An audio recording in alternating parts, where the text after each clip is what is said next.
Long story short, back in December, I had to download TikTok because I started an Etsy shop where you can purchase many pieces of clothing in this fabric if you're interested. We'll get more to that at the end. Anyway, I had to start the TikTok so that I can promote my business and stuff. And because the algorithm didn't know me from nobody, it was just showing me the stuff it shows everybody. And oh my God, the TikTok shop has like really taken it over since I got off of TikTok like 2 years ago. And there was this one bag I just kept seeing over and over again. It was in green, purple, blue, black, whatever.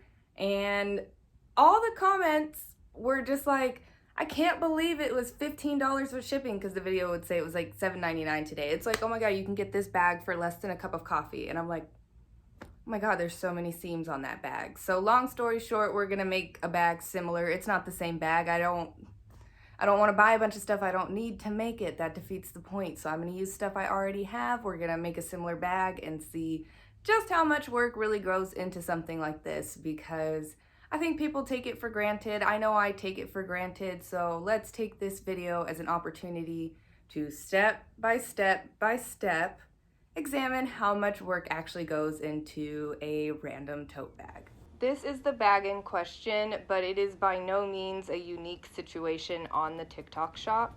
I wanted to highlight a couple comments without putting these individuals on blast, just about the attitude around the pricing.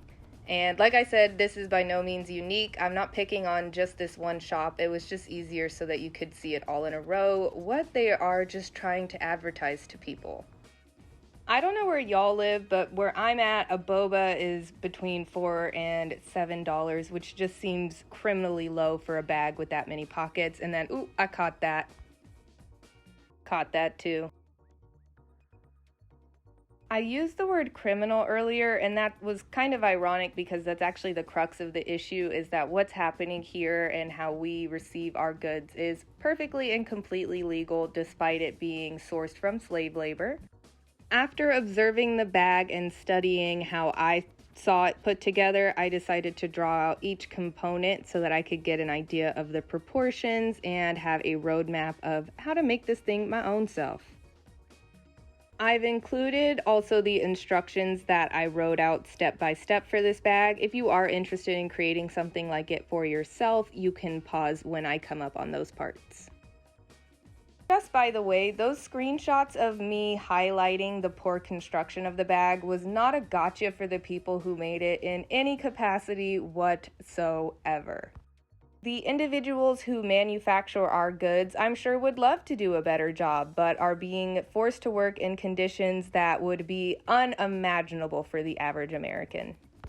These are the steps that I created in order to make this bag, but you could do it your own way, and these are the materials, maybe like a couple yards of both of the fabric and a couple zippers. This video does not feel like the appropriate medium to really dismantle slave labor and manufacturing, our relationships with other countries and how we influence their labor laws, but I did want to be unambiguous in saying that that's the point of this video, is that we as Americans need to recognize how much effort really goes into the stuff that we use every day.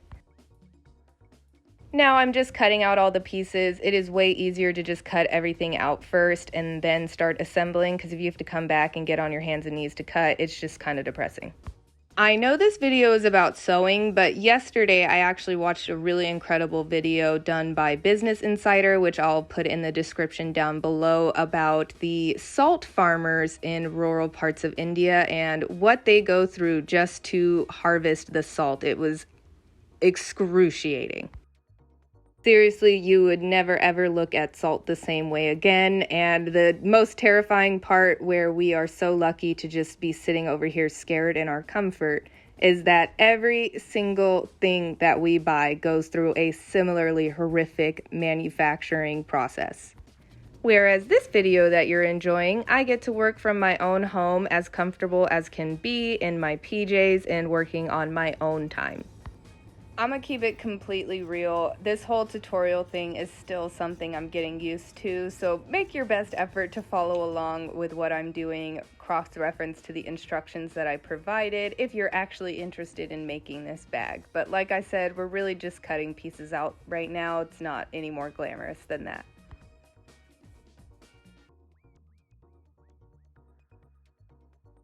The first piece that I cut out for the pocket trim wasn't quite long enough, so I had to make another section just so that I could fill in the blanks.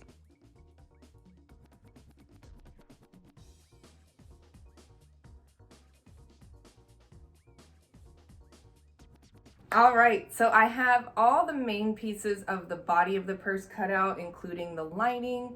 So I realized after the fact I did not see the second side pocket, which I will not be bothering with because I don't even know if I have another zipper, and even if I did, I don't want to do it, so I won't.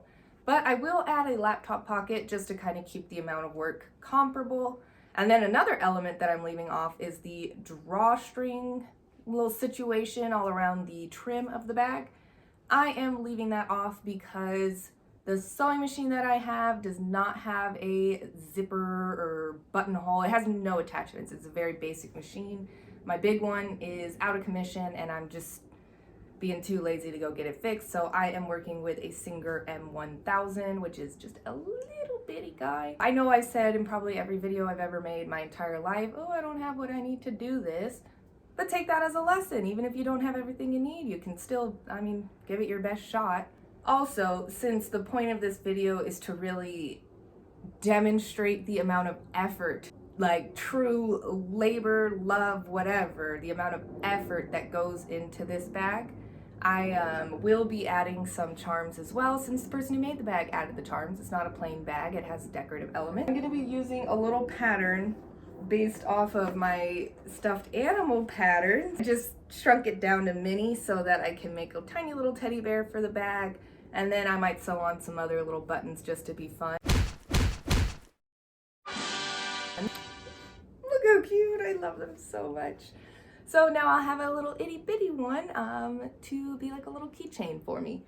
So I still need to cut out that laptop pocket and the teddy bear pieces, but other than that, we'll be done cutting and then just iron and assembly. So let's get into the little closet. Yeah, let's just... Now I'm just cutting out that laptop pocket I was just talking about. I have it double layered, that way it can actually really hold my laptop in safe. And then this is just a little bit of a teaser because I'm actually making a full-length video on the teddy bear tutorial. The tiny one is just too much, bro. I know I sounded real defeated with that, but just really, it was a lot because it's curves, that's harder. And in the next section, you'll see all the pieces that you need in order to make this bag.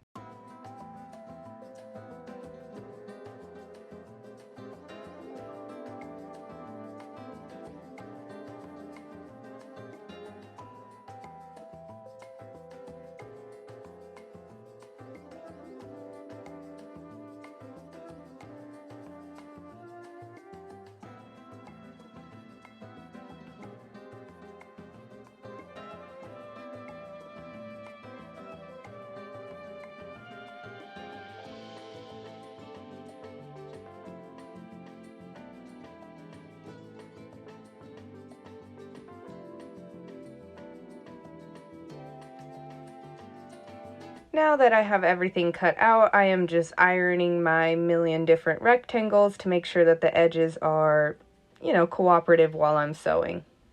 At this point, it's literally been 2 months since I sewed the bag versus when I'm doing the voiceover, so I wish I could tell you if this is the strap or the base, but really, who can be sure at this point? It's barely legible from this distance, but I think that said that was the strap and then this is the base. But honestly, it doesn't matter. I just needed those paper labels throughout the whole process in order to not mix up the pieces. It was essential. I don't have measurements for the pocket pieces, so use your best guess. And then my phone died, so I just had to move on to the next, essentially. I am a super benevolent tutorialer. I don't know what the word for that is, but anyway, I'm a really benevolent educator, so I decided to hit the whiteboard with this next step because it's the exact same process for every single piece. You'll pick a side, left, right, up, down, who cares, whatever, but you'll pick a side to start enclosing the rectangle in a seam. Save a piece in the middle of that whole bit so that you can turn the whole thing inside out. As you're going along, and this is the case with all projects where there's a corner, you'll hit the corner, lift up the sewing foot, and then twist the fabric with the needle still in position so that you can get a nice sharp corner for each and every side. Once you've sewn everything down, you can clip the edges of that corner so that it will not bunch up when you turn it inside out. Typically, I'm pretty hung up on having a nice sharp corner, so I'll take something like a colored pencil and stick the point of it in that corner once I've turned it inside out so that I can get a nice sharp edge. Jesus Christ. A white colored pencil can be quite a handy little tool as you're sewing because it is typically visible on fabric, but not visible enough to worry about as you're, finishing it up. Once I've got everything sewn closed, flip back over, and the corners are nice and tight, I am going to iron every single rectangle so that it is the flattest thing you've ever seen. If there are any new sewers watching this video, if consistently you are having a hard time getting your project to look professional and crisply completed, I highly recommend ironing at every step so that you can get that look. Now that each piece has been flipped and reversed, I'm just going to close that gap so I can start to put all these guys together. It cannot be overstated how helpful these little paper labels were with keeping all my pieces straight, so if you have a similar project, I would recommend doing the same. With all the gaps closed, it's time to move on to assembly, and I'm going to start with the pocket. Zippers are no fun. We don't like putting on zippers, but things need them. So, how you're going to put it on, or I don't know if you're going to make it, but how?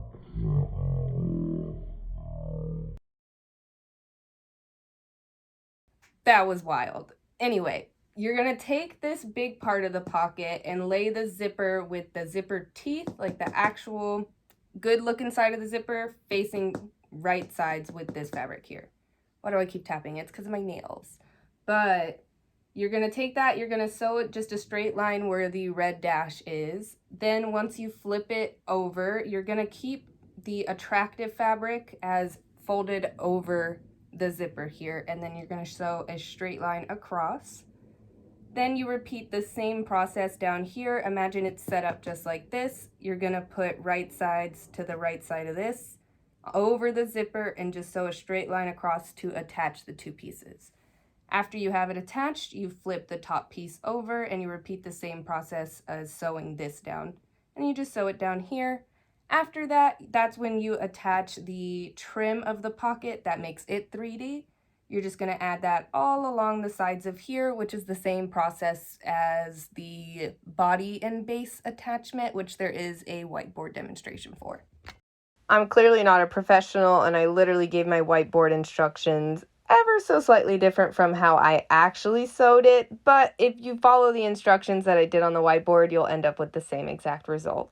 Full disclosure, zippers make me nervous. They are a necessary part of sewing stuff, but I do always turn down my cockiness when I have to get involved with one. And if you have any questions about how I am putting together the pocket trim here so that it is a 3D pocket, using air quotes there is a whiteboard demonstration a little later in the video that shows the basic same steps.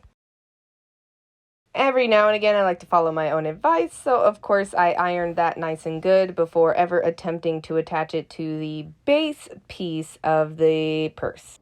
Really, all that I had as far as direction on this portion was making sure that it's far enough from the free edge of the base piece so that when I attach the trim and the rest of the bag, essentially I needed to be far enough away from all of those edges so that when I start sewing things together, the pocket trim doesn't get sucked into those seams.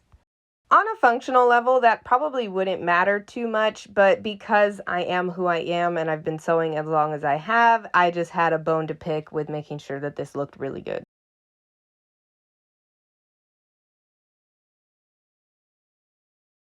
With the pocket piece decently pinned in place, I am going to take this back to the sewing machine and just sew a straight stitch straight across all of those edges. And like I said earlier, when you get to the corner, you'll lift up the sewing machine foot, but you'll leave the needle in place so that when you twist it, it is a very sharp corner.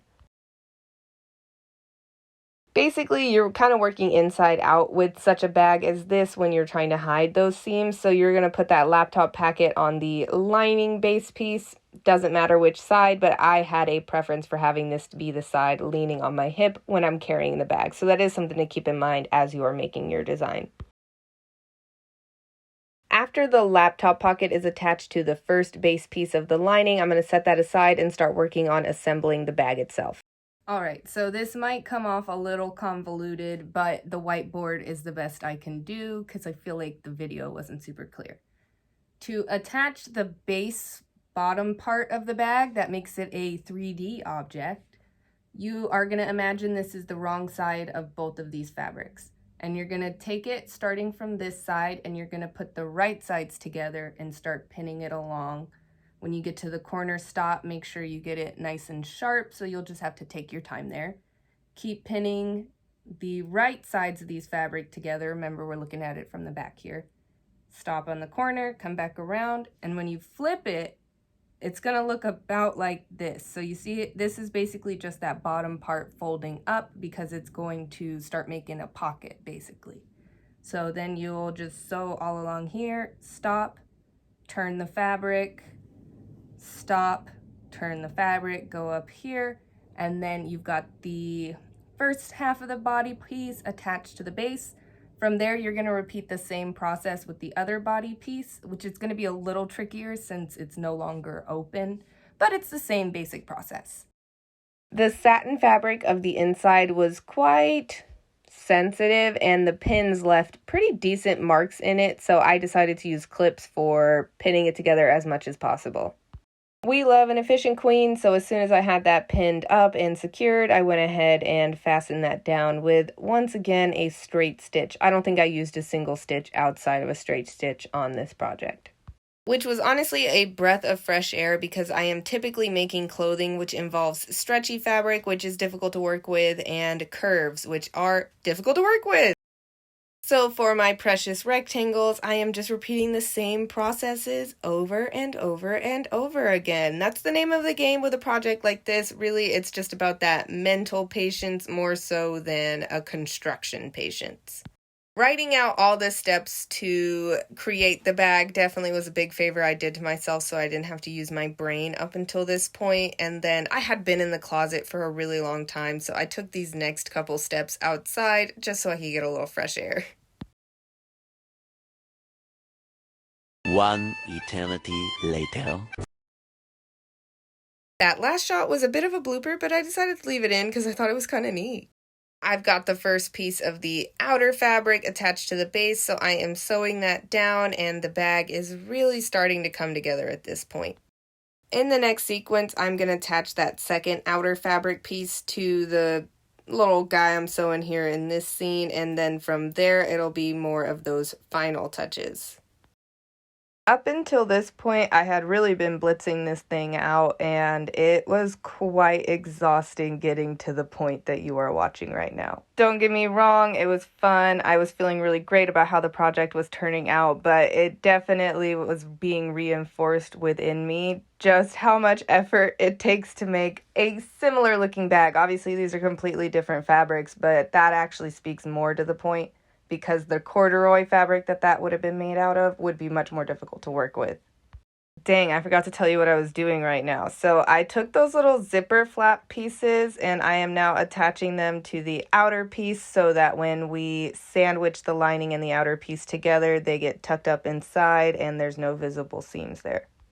As always, you're going to want to put the right sides of the fabric together, making sure that the zipper flaps are facing down in the middle between the lining and the outer fabric.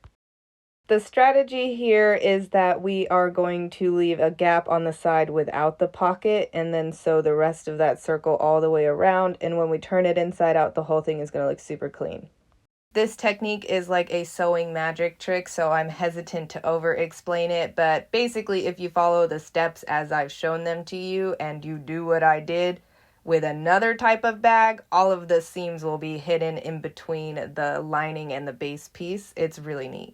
That was such a cop-out of an explanation, but honestly, that's the best I can give to you right now without rambling forever and ever.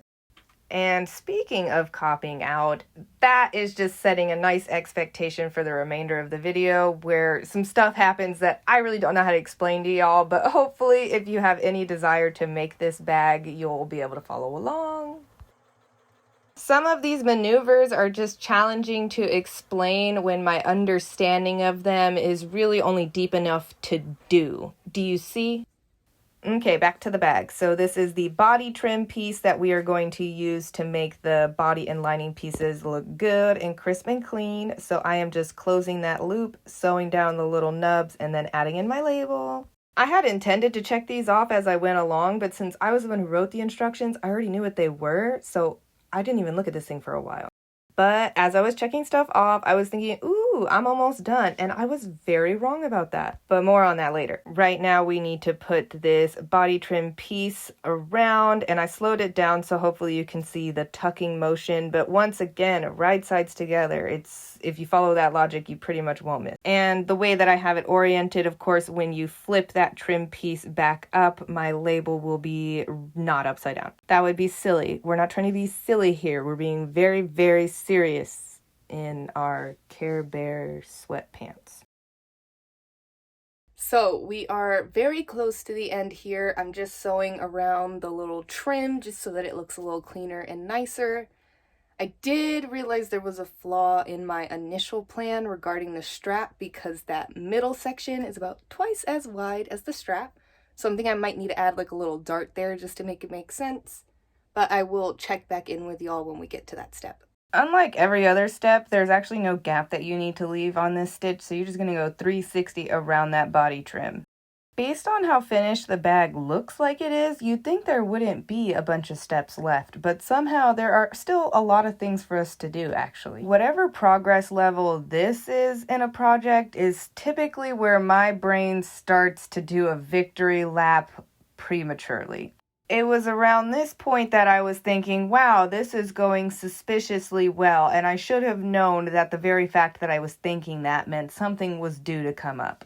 But surely there are no more challenging steps that could pose such a threat to me, and I really shouldn't be so cynical. I mean, I just need to put on the zipper and the strap, and I should be done, so what's there to worry about? All right, so we are going to get the big zipper added on. That should be nice and easy. I already did a zipper today, so another zipper, what's the big deal? Just got to mark the length, just make sure that it's the proper size for the bag. Ooh, got to get that zipper out of the way so that I can make the line a little straighter. Who needs a wonky line right there? Yeah, that line's a lot straighter, so I'm just gonna get that cut and ready to go.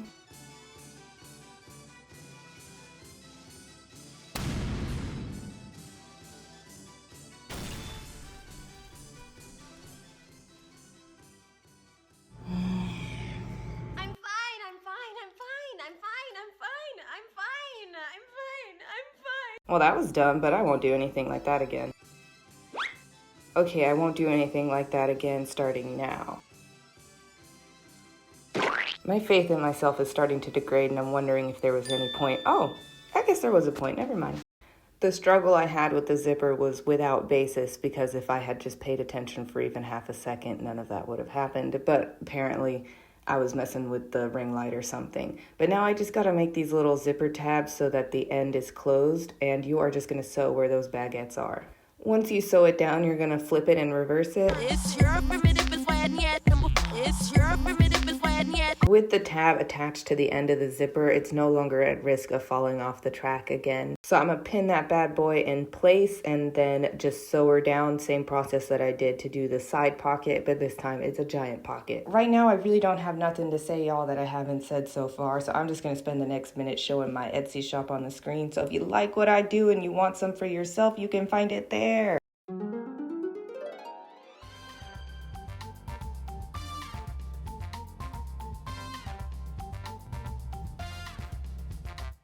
Oh yeah, and if you've made it this far in the video, you may as well like it. Everyone that you know told me that they already liked it, and they thought it was kind of weird that you hadn't yet, so I just wanted to give you that heads up. You should probably like the video. Wouldn't want you to be like socially ostracized because you didn't show the proper appreciation of the effort that I put into... Hey, listen, nobody's perfect, and I would never, ever, ever, ever, ever highlight people's mistakes like that, so I don't see why I should take the time to do that to myself. Anyway, I'm just going to finish the zipper now. Y'all are really judgmental for getting hung up on the off-track stitching. I really think that, honestly, you're a little too harsh and that I've done an okay job so far. Like I even care how you think I've done. I don't, so just get that through your head. I don't care if you think that I did a good job, and criticism always rolls right off my back. So I forgot to press the red button, and I did not film the step. So sorry about that. I'll probably get to it on the whiteboard, maybe. But I sewed down along the zipper, so after you attached it, you fold it back over, and then you just sew a straight stitch all the way down. Let's see if I can get that. Yeah, so I'll show you like on the camera flip so you can get a better look, but all we have to do now is add another tab to the end, because now that I've added a tab to this side, I just feel like it looks kind of half-ass. And so far, this is the cleanest thing I've ever made, so I want to take it all the way. So yeah, we just need to add that little tab, finish the straps, and now I'll have a bag. Let's go, let's go, let's go! My cat is taking my seat, so I have to wait till she gets up. But then once she gets up, we're gonna finish this bag. Let's go! It's been a month.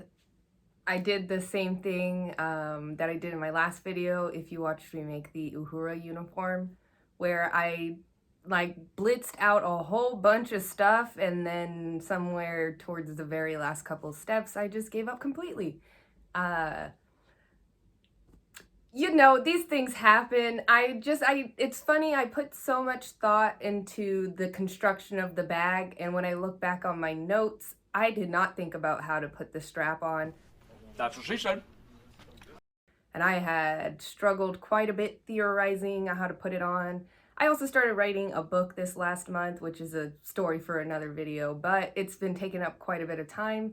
And I haven't wanted to pull out my sewing machine because my cat eats the thread, and it's just like a lot of drama. So that wasn't a lot of drama. But you get the point. Like, it was just, I didn't know how to finish it, so I didn't finish it. But now I'm ready to just get out of this tote bag purgatory. I'm going to add the strap, finish that little bitty teddy bear, put the stuff on, and then it'll be done and over with, and I'll move on to the next thing. So the bag's behind me. Let's get into it. I foreshadowed it earlier, and this is the part where I just fully cop out on explaining the process to you guys. Sorry, but that's just the way it had to be. I done lost my mind and a couple other people's minds trying to figure out how to attach this strap in a way that didn't totally downgrade the quality job I had done so far. If I had to explain it, and I suppose ultimately I'm the only person who's making me do so, but if I had to explain it, I attached each of the straps just most center of that base piece as I could get them. Sew that down with a very short stitch length so that there's a lot of thread holding that strap and that bag to each other. Then I'm going to fold it in half into itself and sew that down real good. So there's just a lot of thread holding the strap and the bag together. But shh, it's quiet time.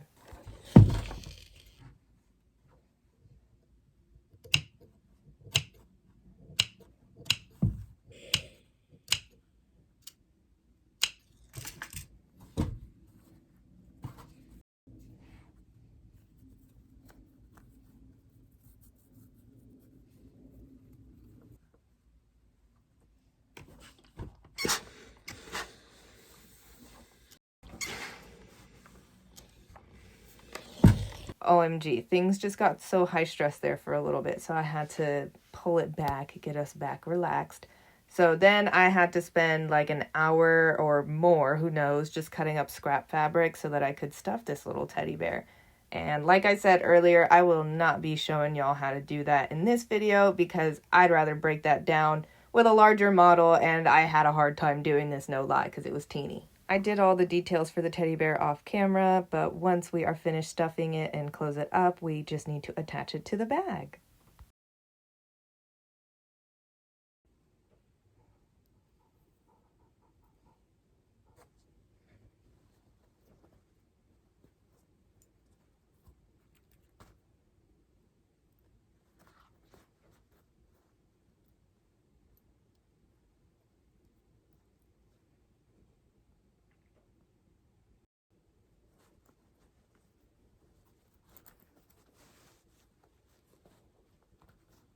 Alrighty, so this is the final result, and I think it came out gorgeous, and it is just the perfect size to be a domestic travel bag. There was one step that I forgot to share or record in the construction of the bag, which was top stitching the edges of all the outer body pieces. It just made it look a little nicer and did make it just a bit more structurally sound.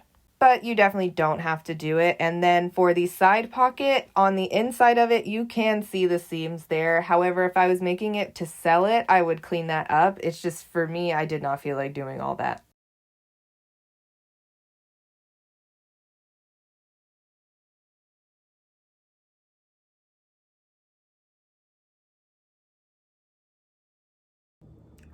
Okay, so the bag is done. I did film like a little I'm wearing it clip so you can see it on, but this is she in her glory, the little bear, so cute. Got my logo in there, of course, and then the zipper tabs, I feel like were both very classy. Just kind of made the edges a little nicer. So I was working on this damn thing for so long that I kind of lost the plot on the point of the video, so I'm sure throughout the narration that was probably showing through. But ultimately that kind of ties back into the main point, which is that I see something like this and I know that that takes a lot of time to make.